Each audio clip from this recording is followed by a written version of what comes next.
સામૂહિક આરોગ્ય કેન્દ્ર બેચરાજી ખાતે આજે એક ઐતિહાસિક ક્ષણ છે. અહીં સૌ પ્રથમ વખત એલએસસીએસ ઓપરેશન સફળતાપૂર્વક કરવામાં આવ્યું, જે સમગ્ર વિસ્તાર માટે ગૌરવની વાત છે. આ સામૂહિક આરોગ્ય કેન્દ્ર બેચરાજી ખાતે દર માસે 20થી પણ વધારે નોર્મલ ડિલિવરી કરવામાં આવે છે અને આ સામૂહિક આરોગ્ય કેન્દ્ર બેચરાજી ખાતે આજુબાજુના અન્ય જિલ્લા જેમ કે અમદાવાદ, પાટણ અને સુરેન્દ્રનગર જિલ્લાના લાભાર્થીઓ આરોગ્ય સેવાઓ પૂરી પાડે છે. આ કામગીરી દ્વારા હવે બેચરાજી તથા આસપાસના ગ્રામ્ય વિસ્તારમાં રહેતી ગર્ભવતી માતાઓને મોટી હોસ્પિટલમાં દોડધામ નહીં કરવી પડે.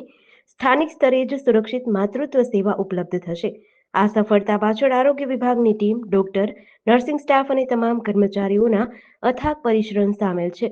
સાથે જ આ પ્રકારની આરોગ્ય સેવાઓને મજબૂત બનાવવા માટે સહયોગ અને પ્રોત્સાહન આપનારા રાજ્યના માનનીય મુખ્યમંત્રી ભૂપેન્દ્રભાઈ પટેલ અને આરોગ્ય મંત્રી પ્રફુલભાઈ પાનસેરિયા તથા જિલ્લા અને રાજ્ય કક્ષાના અધિકારીઓનો પણ આભાર વ્યક્ત કર્યો હતો. જેડીસી ન્યૂઝ સાથે ભાવિન ભાવસાર, મહેસાણા.